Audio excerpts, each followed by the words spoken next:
Hey there, it's Jim and Debbie with another episode of the Midday Minute. Debbie, we got to stop meeting like this. We really do. Boy. I do feel like we've retired a little bit from like the primetime special circuit that we Yeah. did, right? Yes. Now we're Now we're just this dog and pony show for a while. back to the And that's YouTube. just fine. Yeah. Fine. Yeah. So on today's episode, which is number 39, we're going to talk with Doug Wise of the SIP about next steps for impact grants. But first, we have a contest winner to announce. We sure do. We have a longtime commenter, first time winner, Mark Alderman. Congratulations, Mark. Congratulations. Now, why don't you tell us in the comments below or by emailing us at enf@elks.org how you would like to apply your $50 soft credit to an ENF funded program of your choice. I think I can probably guess which program that's going to be, but we're going to let you tell us.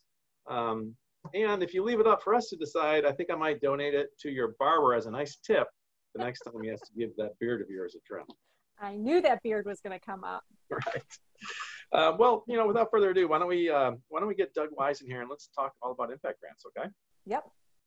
All right. I'm going to bring him in right now. Here he comes. Hey, Doug, how's it going? Hi, Doug. Great. Welcome back to the Midday Minute. It's been a while since you've been on the show, has it not? I think since the end of last November. Yeah, when we did the live impact grant announcement, that was pretty exciting, right? Yeah, that was great. Has anything happened since then? I took a nap. Yeah. Well, it's time to wake up. Right. We always appreciate when our guests come out firing with jokes. Yeah. So, Doug, before we get into talking about the impact grants, I understand you recently got married. Yes, I got married to my wife, Maureen, early July. We had to change up our original plans, of course, which many couples are having to do, but we were able to get married with our parents and our siblings and, a small group. So it was really nice. It worked out great. And I think we'll still do a celebration next summer, knock on wood, but for now we're happy to be married. Your original date was what? Early May, right? It was May 2nd. Okay. So that was out of the cards and we had to push it back. Getting a marriage license became more difficult and we had a little longer waiting period, but by July 3rd, we were able to do it. So nice. Awesome. Congratulations. Thank you. Today's episode of the Midday Minute is sponsored by Hinkley Springs. And you need your water to be as fresh as a mountain spring. Well, that has allowed you to be back in the office where everybody can see you are sitting in your office, right? Mm-hmm. And they cut off our water coolers for us, so now we have to use water bottles. Water here at the office. Yeah. We're thankful. We appreciate that it's there, but absolutely. And we cannot use the refrigerator either, so it's warm to hot bottled water. But hey, I'm not complaining. I prefer my water room temperature. But anyway, that is not what we're here to talk about.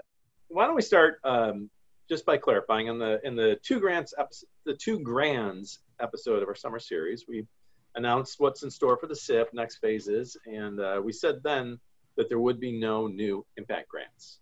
What did that mean? Sure. So every year we offer impact grants. So we have our current impact grantees. There's 64 lodges that currently have an impact grant. And then a new impact grant would be going to a lodge that is just that, new. So we would open up the impact intent. We'd sort through those. We usually get somewhere just short of 200. Then we open up a full application to a smaller batch. And then, for example, this year we only have 14 new impact grants. So for 2021, with all the uncertainty, we're pressing pause on the new impact grants. Yeah. Okay. So what we wanted to talk today about is, what are the next steps for our current class, our 64 impact grant recipients for 2020? What's in store for them? Are they going to have the opportunity to receive grant money for 2021? So the short answer is likely yes. We were going through all the second quarter reports. We're very thankful that all the lodges did a great job of getting those in on time and answering our questions. We changed up the questions to focus on how COVID is affecting the projects. And what we learned was that we need more information before we can know exactly how we're going to move forward. So we're going to rely on third quarter reports and then likely a truncated application process in November and December. When are the third quarter reports due? They're going to be due on October 15th. We very carefully made all the due dates this year on the 15th of every third month. So hopefully that consistency will drive on-time submissions. Right. And if everybody, anybody tuning in watched us on Jim and I on Facebook Live on Friday, we kind of touched on this, right? But our absolute commitment to those lodges that we have funded with an impact grant. So those 64 lodges that are either in year 1 right now, all the way up to what, year 12, some of them? 13, yeah. It might be, I guess 12. I think there's 2 year 12 lodges. I mean, that's a long-term commitment. And of course, once we start, down that path of funding it, we want to make sure that the project, if it's successful, is able to continue. So good. I was going to say, I think my exact words on Facebook Live last week were, we are not going to leave these projects hanging, right? Right. But from what I'm hearing from you guys is, well, we don't know what that means yet. We don't know what the level of need next year is going to be, because we're not sure how the projects are going this year and whether lodges have spent the money they got for this year, correct? Yeah. Doug, why don't you tell us a little bit about where we're at, a snapshot, of what's going on with the projects? Sure. Well, the projects are, as you'd expect, all across the board. We're in at least 30 states. So every lodge is dealing with their own state guidelines. They opened separately. They're reopening and reclosing and reopening. And so we've had to be very flexible, but what we've found is that that doesn't make for a consistent execution across the board. So we've got about 32 lodges out of the 64 that have been either completely unable to complete their project, or they're doing a little bit, but nowhere close to what the original project was. And then there's about 28 or so that are operating close to full, but naturally they're unable to have the personal interactions that we normally expect out of the impact grant. That's really the thing that we ask the most out of impact grantees is getting involved and being hands-on with the population in need. And of course, that's just not possible in almost any place in the country. So, and then we've got, a couple lodges in the middle that have gotten creative and have done something that's different, but is still kind of fulfilling their project just in a creative way. Can a project take a hard turn on its own and just go in a different direction? At this point, we're asking that they don't do that. Any changes that you want to make, please send me an email so we have, a request in writing, and Debbie and I have been talking through them whenever they come in and try and get back as quick as we can. But we'd like to continue these projects that we've approved, and we'd rather hit pause and wait till it's, safe and healthy to do so, whether that's later this year or next year, than completely change. Yeah, it's especially important because these are competitive grants. As Doug mentioned, we offer the impact intent, and from there we invite a certain number to apply. I mean, it's a really competitive process, and so we can't be in a situation where we've given $10,000 to a lodge to do X, and then they're just like, oh no, can't do it. We're going to do Y. It's just not how it can happen. So. And as Doug mentioned, the meaningful and significant Elks involvement has been a hallmark of the impact grants since they first started in 2008. So people have gotten creative for sure about how they've done that. And there's so many school projects. I mean, there's so many projects that actually happen at a school. So Why don't you tell us a little bit about what some of those adaptations have been in the time of COVID? Sure. So something that we've all been doing in the time of COVID that maybe we weren't doing so much before is we're online shooting videos and talking to each other at computers. So we have a couple of lodges that have adapted their project in that way.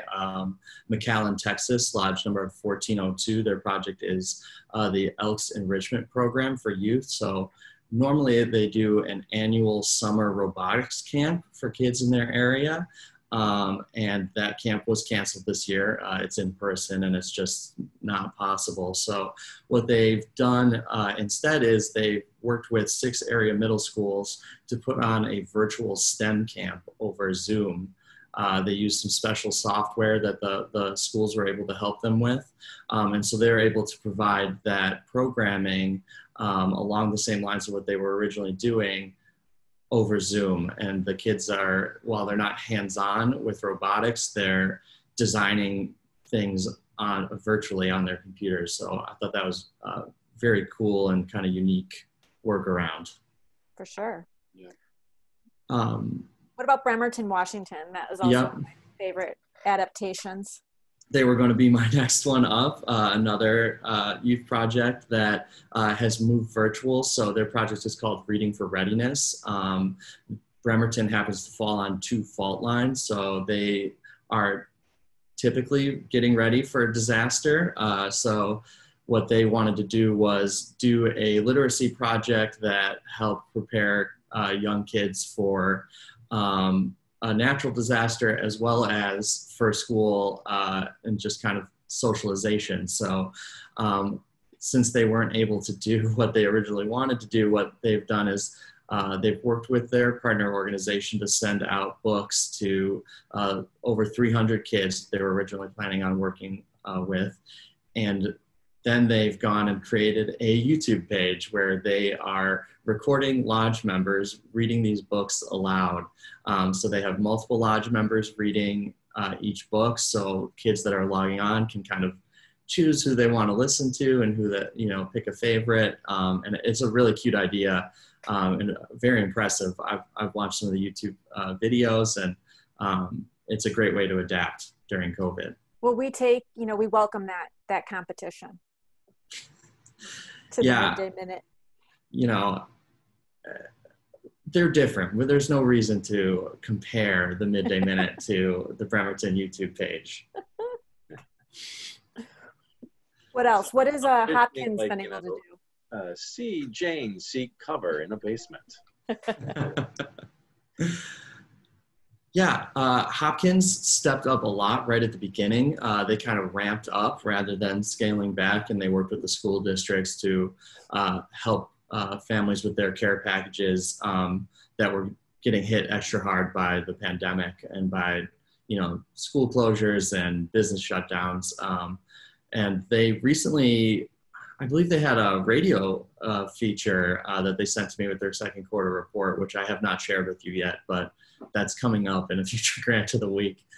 So they're continuing to do great work and push forward. That's the Teaming Up for Teams project out of Hopkins, Minnesota.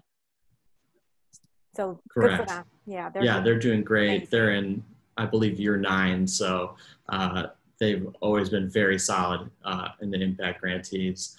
Another lodge I was going to highlight was Salem, Illinois, in our own backyard. Their program's Hungry Hearts, so they do a summer lunch program, and they've been able to continue to do that. They just have been taking extra safety precautions. They are limiting the number of volunteers that they would normally have, and then, they're wearing masks, they're wearing latex gloves, they're washing their hands extra, and they provide lunches for area kids in Salem and in another nearby town, and then they do free book giveaways on Fridays. So the thing that really stands out for Salem is that in a 26-day period, they gave out 3,435 meals to area families. So amazing. Yeah, very, very good impact that they're making.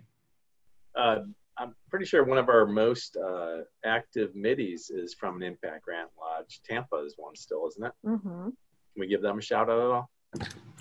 Yes, I do not have that. I didn't prepare for Tampa. Rita's going to have to let us know. Rita, tell us in the I'm, comments what you guys are doing, because I know you I'm said so sorry. You guys were out serving, so. So the reason for Tampa not being in the forefront of my mind, of course, their Club Chivalry for Successful Students that they put on. It's a club at the school, so the school has been shut down and they have been unable to act in the first 2 quarters, unfortunately. So that's an example of a great project, but we have a number of school projects, and when schools are closed, it's hard to do a school project. And Right. even once they open, I'm sure a lot of schools are going to be taking all the precautions necessary and possibly keeping, non-essential personnel out of the schools as well. So that's one we'll hopefully hear more about and get a good plan for in Q3. Okay. So those third quarter progress reports are due on October 15th, right? They're due on October 15th. We'll be reviewing them and then making a decision by when do we think about how we're moving forward? Probably November 1st, before November 1st, because we're thinking about, first of all, you really know that the process, right? We would make the announcement, as Doug mentioned at the beginning of the show, right there in your office. We filmed that and we're able to announce the class of 2020 Impact Grantees.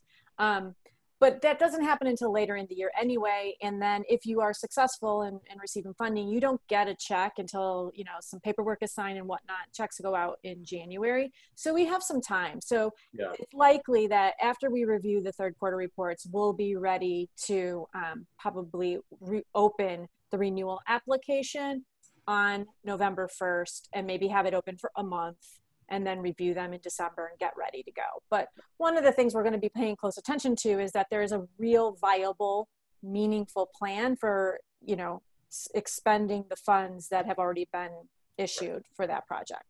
Right. And so for those who don't understand, impact grants are awarded for a calendar year, right? So the 2020 grantees, those 64 already have their funding for this year. So we need to make sure that there's a plan to use all those funds before we give them more. Right. Okay. Well, what else? Anything? I guess I would only add about the third quarter report. That should be made available via email and then on the project coordinators page on elks.org by September 15th, but likely earlier. We're going to tweak those questions to be specific to this year. And when you're filling those quarter reports out, like we were just talking about, make sure to talk about your remaining funds and your plans for them for the rest of the year. If you're going to have money left over, that's totally fine. It happens every year. But what I learned last year is that things can be a little vague as we get towards the end of the year with those funds. And we want to know exactly what you're planning to do and exactly how much you expect to have at the end of the year. That's not going to affect your ability to get grant funds entirely. You're going to be able to roll them over most likely. So we don't want you to panic about that, but we do want you to give us the full picture as best as you can. Nice summary. And you've been doing such a great job with keeping on top of all 64 of these and making sure they have the support that they need, during these uncertain times. Yep. Well, we have 64 great project coordinators who have a lot of help at their lodges, and they make things easy on our end, I think. Awesome. All right, Doug. Well, thank you for taking time out to bring us up to date and up to speed on what's happening with Impact Grants. I know I appreciate it, and so do our middies. Well, thanks for having me. All right, Doug. See you soon. Yep. Bye. All right, so that's the plan, right? Yeah, cautiously optimistic that. Yeah. And again, we want to reiterate that we are not going to leave these projects hanging. They're gonna have an opportunity to go through an application process for next year, and for the ones that are approved, there will be funding for next year. It's just a matter of how we're going to figure out how to arrive at those amounts. Yep. So that is the most important aspect. We're not going to leave you hanging. So another big thing happened just yesterday, right? That we should probably mention briefly. Yes, the legacy Or contest. today, opened. I'm sorry, today, not yesterday. Yeah, I thought you were actually, by the time you're air, watching this, it'll be yesterday. But that's why it was a bit of a trick question. Right. Yes, the Legacy Awards contest opened today on September 1st. Right. And it is for the children and grandchildren of dues-paying Elks. So head over to our website to check out all of the eligibility details. The deadline, I believe, it's the first Friday. I know it's the first Friday in February. I don't know that date right now off the top of my head. So please check the website. But it's a wonderful opportunity for if you know any children or grandchildren who are currently high school seniors that are looking to go to college next year to apply. We'll be awarding 350 of those scholarships, $4,000 scholarships. Yeah, an increase of 50 over last year. So more opportunities. Right. More opportunities is right. So, Debbie, do you know what else happened on September 1st for the first time in 114 years? I do not. The White Sox and the Cubs are both in first place. And you're kidding. I was just talking to somebody who said it would be, just like 2020 for the two teams to go to the World Series and the winner ended up with an asterisk. God. And no fans either, right? Right. Oh my gosh. Well, congratulations to your Sox. Yeah, they've been on a tear. It's awesome. All right. Well, I'm glad I didn't venture to guess on that one. Yeah. So I didn't know the answer either until it was pointed out to me. Hey, another SIP milestone. We have approved 600 Spotlight grants since January. Yeah, last year was only like 520 or so? 554 total. So all right, that's a nice increase. Yeah. Right, and there's still 4 months to go. So, yep.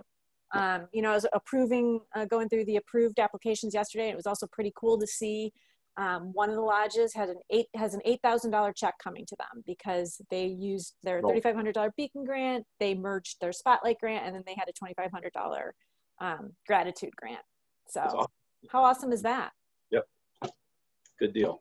Good deal. All right. Any final words or thoughts, or you going to let that stand? I'm going to let that stand. All right, then. Thank you for watching. If you have liked this episode of the Midday Minute, give us a thumbs up. If not, a thumbs down. Either way, share it far and wide with your social network. If you're not already a subscriber, hit that button and tap the bell so you'll be notified every time we post new content. And remember to comment below with the hashtag ENFMidday so you will be entered into a random drawing to win a $50 soft credit to the ENF funded program of your choice. Yeah. Smash that bell. Yeah. Thanks for Until watching. next time, thanks for watching.